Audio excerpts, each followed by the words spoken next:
AICC నిర్ణయం తీసుకున్నా, TPCC తీసుకున్నా, లేదంటే చెన్నారెడ్డి విషయంలో the same time Komatireddy Rajagopal Reddy విషయంలో కూడా సేమ్ టైం మందుల సామ్యంలో లేదంటే వీళ్ళు కూడా ఈ మధ్యకాలంలో మాట్లాడారు. సో క్రమశిక్షణ చర్యలు అందరిపైన ఉండొచ్చా, ఓన్లీ ప్రయారిటీ ఒక కొండా సురేఖ వైపే ఏమన్నా చూసే అవకాశం ఉండొచ్చా?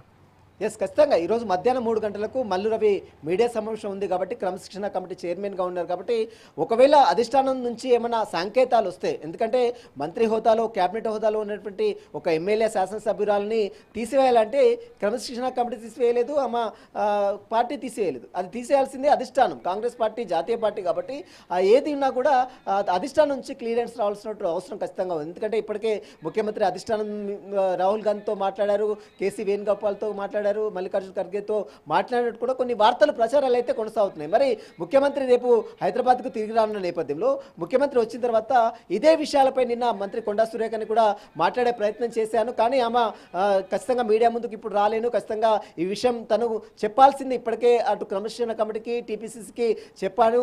తను ఎక్కడ కూడా కించపరిచే విధంగా, పార్టీని అవమానించే పరంగా ఎప్పుడూ ఏనాడు కూడా మాట్లాడలేదు. తన కూతురు కేవలం తన వ్యక్తిగత అభిప్రాయం మాత్రమే మాట్లాడింది.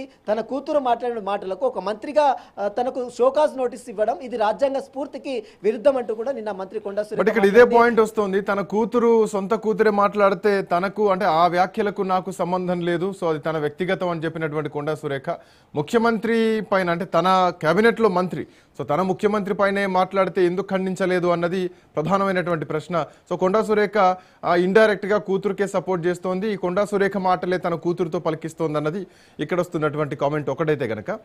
ఇందులో ఇంకొక ఈక్వెషన్ మనకు కనిపిస్తోంది సునీల్.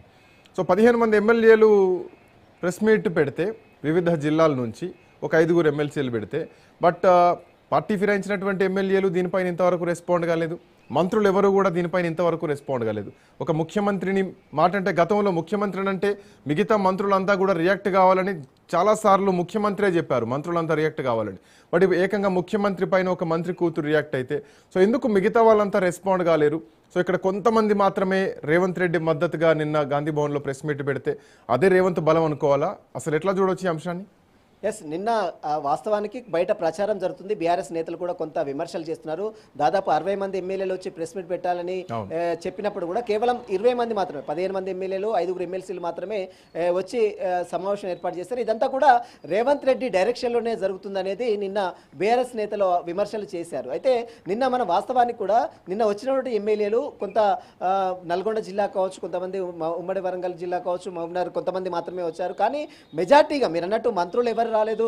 అదేవిధంగా కీలక నేతలు అయితే అంటే ఉప ముఖ్యమంత్రి బల్లు, బట్టి విక్రమార్క లాంటి వాళ్ళు, శ్రీధర్ లాంటి వాళ్ళు ఎవరు కూడా మీడియా ముందుకు వచ్చి మాట్లాడలేదు. కేవలం కొంతమంది మాత్రమే, అది కూడా మొన్న ప్రభుత్వ విప్పులు ఇచ్చినటువంటి బల్మూరు వెంకట్ కావచ్చు, వేముల వీరేశం కావచ్చు, మరోవైపు బీర్లా ఐలే వీరు మాత్రమే వచ్చి మాట్లాడారు. అది కూడా కొంతమంది. నిన్న కూర్చున్న వారిలో కూడా అనేక మంది కూడా అటు మంత్రుల తీరుపై, మరోవైపు అక్కడ ఉన్నటువంటి సొంత పార్టీ నేతలపై కూడా అనేక విమర్శలు చేస్తారు. నిన్న ఉదాహరణకు మనం చూడొచ్చు, తుంగతుర్తి ఎమ్మెల్యే మందుల శ్యామల్ నిన్న అదే మీటింగ్లో కూర్చున్నారు. కానీ ఏకంగా మంత్రి కోమటిరెడ్డి వెంకటరెడ్డి తీరుపైనే బహిరంగంగా ఛాలెంజ్ చేసినటువంటి తీరు కూడా మనం నిన్న చూసాం, అయితే గతంలో చూసాం. అయితే నిన్న అటు మందుల సామాన్లు కూడా అడిగినప్పుడు కూడా ఆయన నోరు మెదపలేదు. ఇదే విషయానికి సంబంధించిన అంశంపై కూడా ఎక్కడ కూడా ఆయన ప్రస్తావించకుండా మౌనంగా ఉండి అక్కడి నుంచి వెళ్ళిపోయినటువంటి పరిస్థితి నిన్న మనం చూసాం. అయితే చాలా మంది నిన్న కూర్చున్నటువంటి వారే ప్రభుత్వంలో ఉన్నటువంటి వ్యక్తులే, ప్రభుత్వంలో ఉన్నటువంటి ఎమ్మెల్యేలే చాలా మంది మంత్రుల తీరుపై, ముఖ్యమంత్రి తీరుపై కూడా అనేక విమర్శలు చేశారు. ఉదాహరణకు మనం చూడొచ్చు, రాజగోపాల్ రెడ్డి కూడా గతంలో అనేక సార్లు ముఖ్యమంత్రిని, అధిష్టానాన్ని సైతం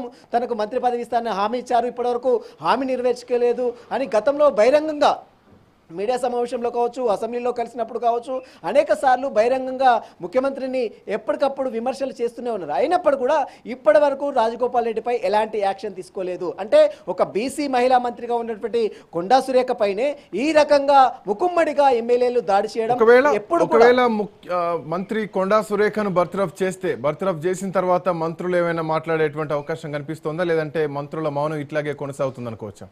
ఎస్, ఇప్పటివరకు అయితే మంత్రులు ఎవరు కూడా బయటికి రాలేదు. ఇప్పటివరకు మౌనంగానే ఉన్నారు, ఎవరు కూడా రెస్పాండ్ కాలేదు. కేవలం రెస్పాండ్ అయింది మాత్రము ఎమ్మెల్యేలు, ప్రభుత్వ విప్పులు మాత్రమే రెస్పాండ్ అయ్యారు.